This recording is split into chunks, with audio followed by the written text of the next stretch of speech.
Hello guys, welcome back to my channel.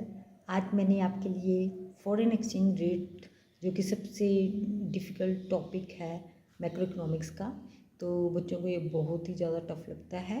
तो इसके जो कुछ इम्पोर्टेंट टॉपिक हैं जो कि बच्चों को बहुत ही मुश्किल लगते हैं, उस पर ये वीडियो बनाई है। तो देखिए गाइस, सबसे पहले आपको फॉरेन एक्सचेंज का मतलब पता होना चाहिए कि what is the meaning of foreign exchange. तो foreign exchange means foreign currency and foreign exchange rate means जिस रेट पे हम कोई फॉरेन करेंसी को बाय करते हैं। For example $1 equals to ₹70। ये अपनी तरफ से ले रखे हैं ये कि $1 equal 70 and foreign exchange rate. तो गाइस, जो फॉरेन एक्सचेंज रेट है it is again of two types. ये टू टाइप्स का होता है। एक होता है फिक्स्ड एक्सचेंज रेट, एक होता है फ्लेक्सिबल एक्सचेंज रेट। तो गाइस, मैंने इसको ऐसे डिफ्रेंशिएट करके बहुत इजी वे से समझाने की कोशिश की है, आगे डायग्राम से भी समझाया है, तो प्लीज़ इसमें अंत तक बने रहिए। अब पहला है फिक्स्ड एक्सचेंज रेट। तो गाइस, आपको ये पता होना चाहिए कि जो फिक्स्ड एक्सचेंज रेट है इसको गवर्नमेंट फिक्स करती है, और वेयर एज जो फ्लेक्सिबल एक्सचेंज रेट है it is fixed by the market forces. Market forces में जैसे कि डिमांड एंड सप्लाई। और जो ये फिक्स्ड एक्सचेंज रेट है इसको फिक्स करने के लिए गवर्नमेंट को पहले large stock of foreign currency को रखना पड़ता है, इसकी ज़रूरत पड़ती है। जबकि गाइस, फ्लेक्सिबल एक्सचेंज रेट में ऐसा कोई फॉरेन करेंसी का स्टॉक नहीं रखना पड़ता। और जो फिक्स्ड एक्सचेंज रेट है उसमें जो स्पेकुलेशन की डिग्री है, जो सट्टेबाजी है, वो बहुत कम चांसेस होते हैं करने के, क्योंकि गाइस ये फिक्स रेट होता है तो इसमें कोई ज़्यादा प्रॉफिट अर्न नहीं कर सकते। Whereas in case of flexible exchange rate, the degree of speculation is very high, क्योंकि इसमें फ्लक्चुएट होते रहते हैं, demand and forces supply work करती है गाइस इसमें, तो इसलिए इसमें जो स्पेकुलेशन की डिग्री है वो बहुत ही ज़्यादा हाई है, इसमें ज़्यादा प्रॉफिट अर्न होता है। और गाइस, जो फिक्स्ड एक्सचेंज रेट है इसको गवर्नमेंट डेलिब्रेटली चेंज करती है, मतलब अपनी इच्छा से कभी इसको हाई कर देती है, कभी लो कर देती है। जबकि गाइस में फ्लेक्सिबल में ऐसा कुछ नहीं होता है, इसमें मार्केट फोर्सेस ही डिसाइड करती हैं कि रेट हाई होगा या कम। It depends on the demand and supply.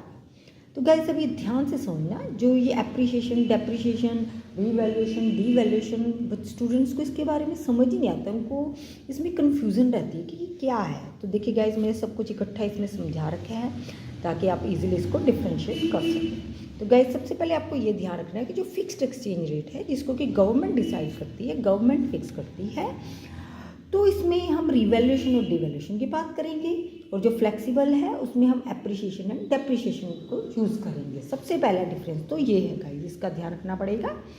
तो देखिए गाइस, इसमें गवर्नमेंट रिवैल्यूएशन में क्या करती है, जानबूझकर जो रेट है, एक्सचेंज रेट है, उसको लो कर देती है।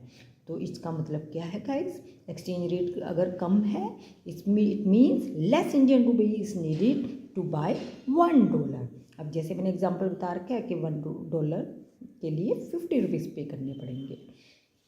और डीवैल्यूएशन का मतलब गाइस कि हमें जो एक्सचेंज रेट है बहुत ज़्यादा हाई है और more Indian rupees is needed to buy $1। $1 के लिए हमें ज़्यादा इंडियन रुपीज़ चाहिए।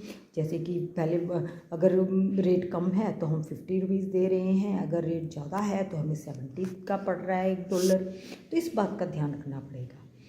तो इसका जो डायग्राम है गाइस ये है, रिवैल्यूएशन और डिवैल्यूएशन के केस में डिमांड और सप्लाई जहाँ पे इक्वल होंगे, पहले तुमने इक्विलिब्रियम रेट को दिखाना है गाइस।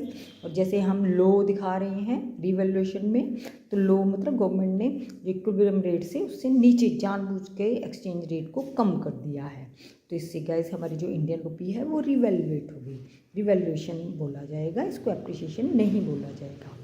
तो ऐसे ही गाइस ये इसका उल्टा है, डिवैल्यूएशन में उसमें रेट एक्सचेंज रेट हाई हो रहा है तो मतलब हमें ज़्यादा पैसा देना पड़ रहा है, तो it is the case of devaluation. तो अब ये जो फ्लेक्सिबल है गाइस, अब इसमें हम एप्रिसिएशन और डेप्रिसिएशन वर्ड्स को यूज़ करेंगे, रिवैल्यूएशन डिवैल्यूएशन नहीं करेंगे।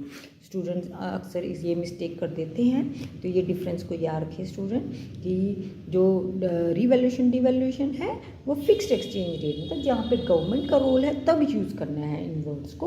और जो एप्रिसिएशन एंड डेप्रिसिएशन है, जब market forces demand and supply की बात हो रही है तो हम यूज़ करेंगे। अब एप्रिसिएशन गाइज इसमें भी देखो लो रेट हो रहा है, रिवैल्यूएशन में भी लो था। What is the difference? यहाँ पे मार्केट फोर्सेस वर्क करेंगी। तो बाकी मीनिंग तो सेम ही है गाइज कि इसमें जो इंडियन रुपीज़ है हम कम पे करने पड़ेंगे फॉर बाइंग द $1, और जो इधर है इधर भी सेम कि हाई रेट है तो मतलब ज़्यादा रेट देना पड़ेगा हमें फॉर बाइंग $1। डायग्राम का डिफरेंस है गाइस, देखिए इसमें हमने एक दिखा रखा है कि जैसे सप्लाई कांस्टेंट है और डिमांड को हम इंक्रीज़ कर रहे हैं, और एक में डिक्रीज शो कर रहे हैं। अगर सप्लाई कांस्टेंट है और डिमांड डिक्रीज होगी है गाइस, तो इट मीन अंडरस्टूड है कि हमें रेट को भी फॉल करना पड़ेगा। तो इससे रेट को फॉल करने से मीन्स कि less Indian rupees is needed to buy $1। तो ऐसे ही ये इसका उल्टा है गाइस।